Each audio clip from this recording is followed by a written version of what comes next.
Ape Escape is one of those dead PlayStation IPs. That doesn't really narrow it down. It's the one that everybody is like, that was back in the day. They should bring that back, without actually explaining why or how it was the shit. So without further ado, let me explain why Ape Escape is indeed that. It's just so charming. The 3 mainline games, a PSP remake of the first game, On the Loose, a PlayStation Move title, a few mini-game collections, and a Night Toy game. Now that's how you know you've truly made the big time. That's what this series consists of, and for my sake, let's just stick with the main games. Very little is archived of the development of the original game, or any of the games for that matter. It was developed internally at Sony Computer Entertainment Japan, otherwise known as the now defunct Japan Studio. That's surface layer knowledge, however, so we have to dig a little bit deeper. And lucky for me, there's an interview with the creative producer Susumu Tatsuka on this PlayStation Underground disc that I own. Finally, I'm getting a use out of these things. Turns out that the one big thing that people associate with Ape Escape, that being the use of the dual analog sticks, wasn't an initial part of the game. It wasn't until they were able to see the DualShock controller firsthand that the core of the game started to take shape, according to Shuhei Yoshida, who was an executive producer. Now with that backstory firmly in your mind, I've got to start here with the cover of the first game. Why do the monkeys look like this? They look so uncanny with their realistically shaped eyes and their man hands. Looking at Spike, this is Spike by the way, he's the main character. He looks really close to his in-game model, so I guess something was lost in translation for the monkeys. They just don't have nearly as much charm as they do later on. The covers for 2 and 3 look much better because the monkeys are much more stylized, and this is where their iconic designs were canonized, for lack of a better word. When you think of Ape Escape, these are the designs that come to mind, not this. Big eyes and mittens for hands. How about a little dump? A plot dump, if you will. We need a bit of context. I can't just drop you in and expect you to understand any of this. So, this first game is about time-traveling monkeys. Yep. Led by the albino monkey Spectre, who performed at a circus that gained extreme knowledge thanks to the peak point helmet, a creation of the professor, this guy. You play as Spike, remember him? A young boy named Spike, because his hair is spiky, I think. Tasked to capture all the monkeys with his trusty monkey gadgets given to him by said professor and Natalie, a girl who was just here as far as I'm aware. Oh yeah, and this is Spike's friend Jake. He's also brainwashed, so he's working for the monkeys, so you also have to deal with that too. And at the end, you save your buddy, you stop Spectre, send him back to the zoo where he belongs, and everything is returned to normal. Plain and simple. Sounds like a plot of a 90s platformer. Let's see what Ape Escape 2 has in store for us. So, the second game is about time-traveling monkeys led by the albino monkey Spectre, who performed at a circus, and they're trying to take over the world, and you play as Jimmy, cousin of Spike, which you wouldn't know unless you read the manual. You start the game ready to go on another adventure with Spike, and you play as this kid. They kinda look the same, but that isn't my Spike. He uses some gadgets, some new and some old, to stop Spectre, but this time he isn't alone, whereas he is the Freaky Monkey 5, and they have just the best character designs. With Natalie and the professor's help, he stops the monkeys, and once again the day is saved. That was a pretty fun romp as well. Let's see what the final game in this series has to offer. This game is about time-traveling monkeys. Wait a minute, this game isn't just a blatant rehash of the previous game, just with a few added bells and whistles? No, actually, this time it's a bit different. Spectre, the Freaky Monkey 4, and now Dr. Tamoki, this guy, are trying to brainwash everyone into doing their bidding by playing brainwashing movies. Oh my gosh, with monkeys, oh. And the worst part is Spike, Jimmy, and the professor are all dead. I mean brainwashed. Since we no longer have the protagonists from the first 2 games, we get 2 new ones, Kay and Yumi. They eventually capture the Freaky Monkey 4 and stop their broadcast. They learn that Dr. Tamoki was wearing the original Peak Point helmet, and he decides to help our heroes. Once Spectre shows that he's a dick, they stop Spectre for the 3rd time, and all is done. But wait, I actually meant to say Freaky Monkey 5 earlier. Well, shit. Yeah, did you like catching them and Spectre earlier? Well, you gotta do it again for a 2nd time, because why not? And with that, the world is saved, and monkeys will never rise again. So that's it for the franchise, and you may have noticed the repetition. I don't really consider that a big issue, just look at Mario or Sonic, for example. What's most important is that the gameplay keeps evolving as we go on, to keep this somewhat familiar plot feeling fresh. And by the 3rd game, let's get into what makes Ape Escape such a unique gaming experience. It's all in the sticks.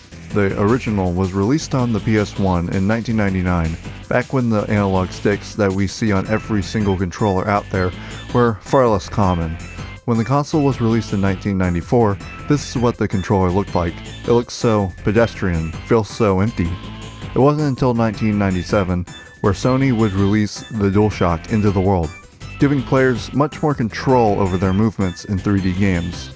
Sony actually had an analog controller before this called the Flight Stick, and it looked like this.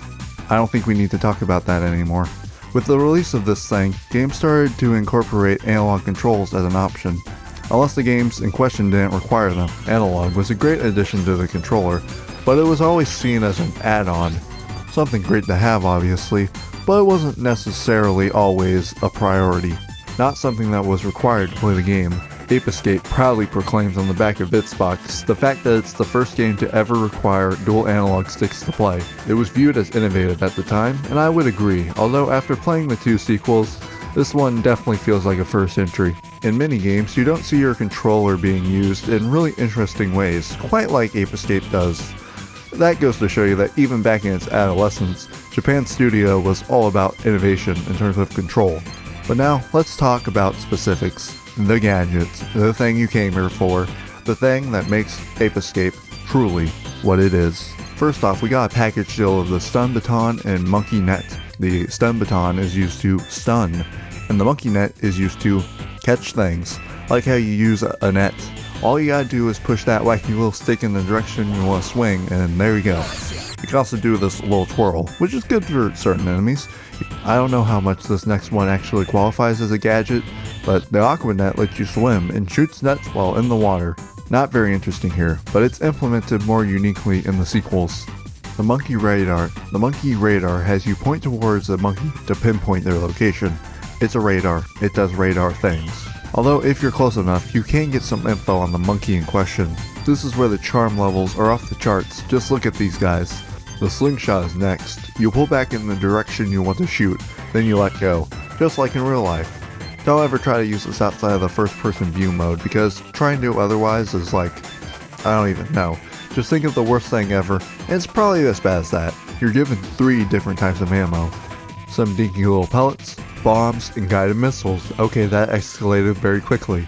These kids don't fuck around. Those last 2 are required to take down very specific monkeys, so in certain cases, you might actually have to grind for ammo, which props up a big brick wall in your progression, so that sucks. In the sequels, it seems like the enemies drop way more ammo, so they must have noticed how annoying this is. Then there's the dash hoop, which is just an unwieldy gadget to use. You gotta spin the right stick to charge up a speed boost, and then you zoom off in a direction. You can also use it as an attack if you run into something. The main reason for the unwieldiness is one simple fact that you can't stop running, so if you were to, say, try and catch up to a very fast monkey and need to stop, you're going to need to quick switch off the hoop, or you're going to veer off in a direction. Thankfully the sequels fixed this by letting you stay in one place, so good job developers. Next is my personal favorite, the Sky Flyer, and its purpose is clear cut. It lets you hover in midair. It's as simple as it gets, but it opens up so many more opportunities for interesting level design and monkey capturing potential. So why did the sequels fuck it up? You guys, you had the blueprint, so why? Instead of having a smooth upward and outward glide, in the sequels you have this annoying hitch at the start where you go up and then out. It totally shits all over the flow that this gadget had in the first game. It's still good for clearing large gaps, but because of this hitch, it's nowhere as fun to use in platforming. Oh yeah, spoilers, I guess this is in all 3 games. The RC car, which you control separately with the right stick. It's mostly used for drawing out monkeys from inside something, whether it be cages or more cages. Although you can leave it in a location to activate a button.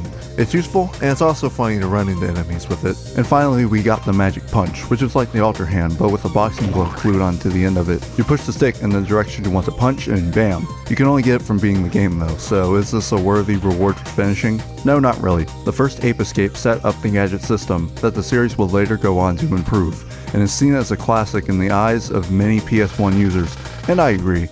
But it isn't my favorite. To get to that, we have to move up one generation and play Ape Escape 2 with all 3 new gadgets. All the ones from the first game make a reappearance.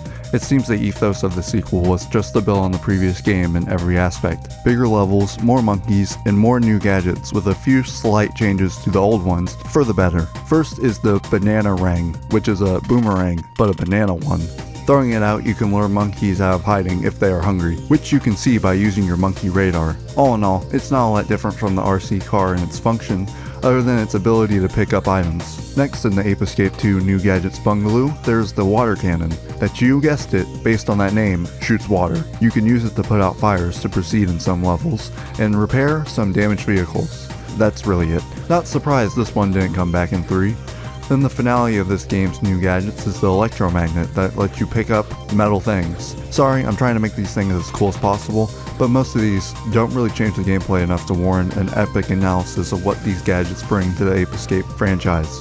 If anything, these new gadgets start to put a damper on some aspects of the gameplay. Like sometimes an enemy will have a metal helmet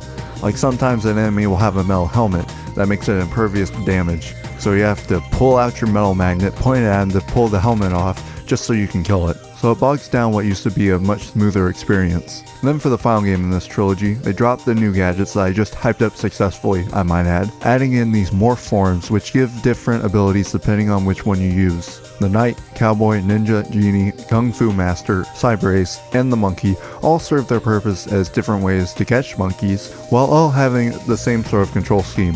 Pushing the right stick in a direction throws out an attack, spinning the stick causes some special action, and clicking down on the stick catches the monkeys. Each of these might seem very samey, but they are different in practice, as all of them have some special trait that sets them apart from the others, like the Ninja being able to run up walls, or the Cyber Ace, which lets you do 2 air dashes to cross chasms.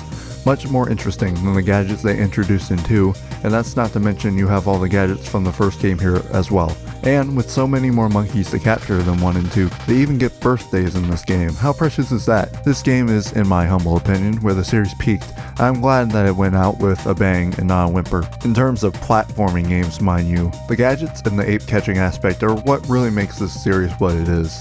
Besides that, however, these games are fairly run-of-the-mill platformers. The levels are for the most part standard, with some linear and some open, depending on the stage. The main focus, clearly, was to put monkeys in the most charming circumstances possible, while giving you a sort of mini puzzle in terms of how you're supposed to catch the monkey depending on what kind it is. You got your basic monkeys, you got your speedy ones, you got the ones that have super sight so they'll see you from a mile away, and you also got the ones with guns. You might even need to sneak around to catch a monkey by surprise. Almost like a stealth game. I guess that crossover makes sense in hindsight. And then they fill the time in between monkey capturing with serviceable level designs. Other than the monkeys, most of these enemies are non-threatening. They exist to be slapped in the face with your baton, although that doesn't mean there isn't the occasional dick-headed enemy placement. Let me just get up this pole and oh, you fuck. Okay, I got onto the platform and god damn it. Alright, the enemies are dead now? Well, fuck. Also, your jump button is R1. Because they want you to be able to switch gadgets quickly, you map 1 to each of your face buttons. So jumping, you know the most important part of a platformer, is relegated to a shoulder button. Whoever decided on that one deserves a medal, and a swift kick. You'd think that something like that would be hard to get used to, and you'd be correct. At the start it is, but soon enough you'll be able to adjust to it, and it'll become second nature.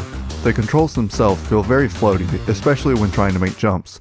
Luckily this isn't some ultra precise Kaizo Mario level platforming, so it doesn't end up being a problem the vast majority of the time. There's also another aspect of the game that I haven't talked about yet, the mini-games. That are so great apparently that's what the series turned into after this. A bunch of mini-game collections. And Ape Escape on the Move, but we don't talk about that one. These aren't your run-of-the-mill boring mini-games, however, that bog down the pace of the game. These are completely separate game modes that could be expanded into full games, honestly. And the crown jewel of this is Metal Gear Solid, a full Ape Escape themed spoof of Metal Gear Solid, using the controls of Ape Escape with pulling back on the right stick to shoot your banana gun and throwing your banana grenades. The lore drops here are quite substantial, like the fact that the professor and Roy Campbell were acquaintances in high school, and the protagonists from Ape Escape are apparently on the same level as Solid Snake in terms of covert ops abilities. I wonder where all this fits in the MGS timeline, because Metal Gear Solid 3 got its own Ape Escape minigame, with Snake vs. Monkey. I don't know exactly when he had time to do this. He must have snuck out of the hospital in between the Virtuous Mission and Snake Eater. That's the only time that makes sense, come on. If I keep looking at this, I might lose my shit, so let's finish this quickly.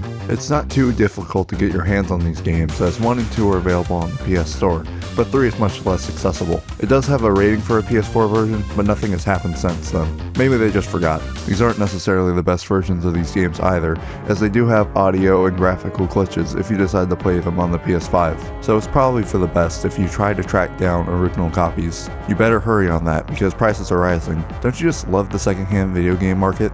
Or you could always emulate them. Just saying. Sadly, the 3 PlayStation game curse has struck again. That's where, in case you don't know, a PlayStation franchise starts up, goes for 3 games, maybe some spin-offs, and that's about it. All it did after this was toil away in spin-off hell, which is something I do want to get to one day, but not today. I don't even own PlayStation Move controllers, nor do I want to be a part of that exclusive group. But I guess I'll have to one day. One day. The most recent mention was a level in Astrobot, so at least they're willing to acknowledge it, and with rumors of PlayStation wanting to revive old IPs, hopefully Ape Escape will be one of them. We can only hope. Now that this video is over, I guess it's time for me to rank every single monkey in the Ape Escape Trilogy, all 938 of them. So, in 938th place we have